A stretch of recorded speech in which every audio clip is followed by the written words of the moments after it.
Down, down, down, down, down, down. We want justice. Justice, justice. Bodoland no. जोंखौ बड'लेण्ड मोननांगौ होननानै लिरनाय दङ ट्राइबेलफ्रा इन्डिजिनियास मानसिफ्रा सेल्फ डिटारमिनेसन मोननांगौ होननानै लिरनाय दङ होमब्ला अबेनि गभर्नमेन्ट बेलाय हु इज अदालगुरिनि नोलोबारि फोथाराव जानो गोनां बनसुनि सुबुं गौमाया फैमाल जाबाय सावस्रि बिफाननिफ्राय सुबुं गौमा खुंनो गनायथि गैयैलाय सावस्रि बिफाना जानो गोनां सुबुं गौमाखौ होबथाबाय सुबुं गौमायाव फैनाय रायजो राजाफोरखौ लामायाव बेंथेना सुबुं गौमा जानाय थावनिसिम फैनो होआसै सावस्रि बिफाना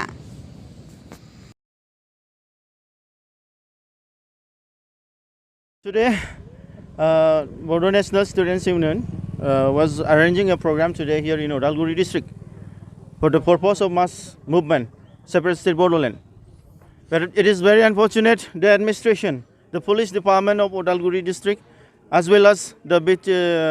BTC government, as well as the state government has objected this. And today,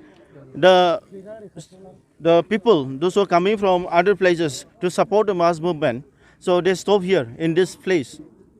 So it is very unfortunate and it is very sad, and totally it is a anti-tribal policy, and it is a sole handiwork of Assam government and BTC government. And it is total violation against the indigenous rights, tribal rights that has been provided as per the Constitution of India. And it is very unfortunate that the tribal people, they are voicing the rights,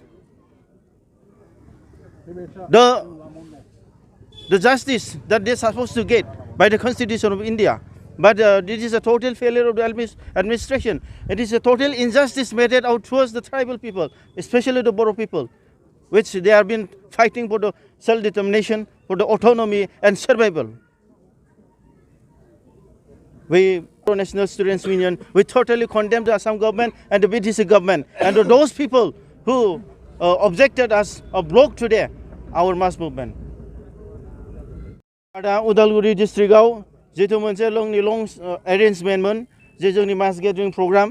जाय प्रग्रामखौ दिनै जोंनि Assam government जोंनि BTC गभर्नमेन्टफ्रा दिनै बिथांमोना होबथादों आरो बे होबथानायनि बेलायावहाय जोंनि ट्राइबेलफोरनि मोनथाय जोंनि ट्राइबेलफोरनि अधिकार भारत संबिधानाव जे जोंहा मोनथाय दंखायोमोन as per the provision of Indian Constitution बेखौ बिथांमोना दिनै फेलें खालामदों जोङो दिनै डिसि जों रायलायदोंमोन एडिशनेल एसपि जों रायलायदोंमोन बिथांमोना दिनै पुलिसनि सिकिउरिटि गैया दिनै चिफ मिनिस्टार बिथाङा तामुलपुराव फैगोन गुजरातनि इलेक्शननि थाखाय गोबां पुलिस हरबाय बिनि थाखायनो जोंहा पुलिस गैया जोंनि उदालगुरि डिस्ट्रिक्टआव होननानै बिथांमोना बारे बारे जोंखौ जाय परमिशनखौ डिपुटि कमिशनारा होखाबायमोन दिनै एसपि बिथाङा होबथाफैदों नाथाय जोङो दिनै एडिसि बिथांजों एसपि बिथांजों जों रायलायनायाव मिन्थिनो मोनदों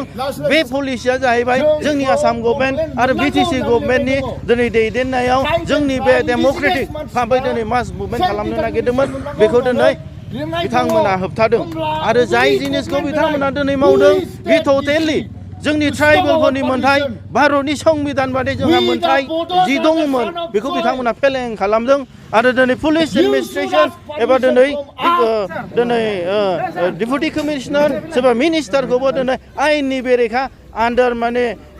एससि एसटि एट्रसिटिस एग्रिगेन्सआव दिनै बिथांमोनखौ जों केस होनो हानायबो जोंना अधिकार दं बिनि थाखायनो दिनै बनसुआ जों रावखौबो गियाखै रावखौबो फासयाखै जों जेराव मेरावनो जि लाखिदों जर जबस्ति पुलिस बिथांमोना दिनै बेयावनो जोङो दिनै आलादा रायजो सोमावसारनायखौ जों दिनै मावफुंदों थिग बिदिनो दिनै बे जायगायाव लाखिदों जों टटेल लामाखौ जों होबथादों आरो बेयाव जों होख्रावदों जों होसिख्रावदों बे बड'लेण्ड मुभमेन्ट बे मुभमेन्टआ दिनैसिमबो थैनानै थाङाखै आरो जेब्लानासिम बे बड'लेण्ड मुभमेन्टआ जाया अब्लानासिम जों सोमावसारबाय थागोन जों खुनु गिनायाव गैया खुनु फासयनायाव गैया मानो होनबा जोंनि मुभमेन्टआ भारतनि संबिधान माने जोंहा मोनथारनांगौ मोनसे मोनथाय as per the provision of the Indian Constitution and Article 2 and 3 which supposed to get the separate state for the survival for the protection and for the upliftment of the Bodo people and for the safeguarding of our indigenous rights.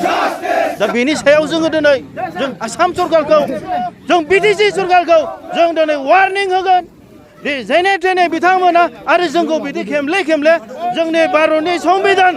ट्राइबेलफोरनि जि मोनसे rights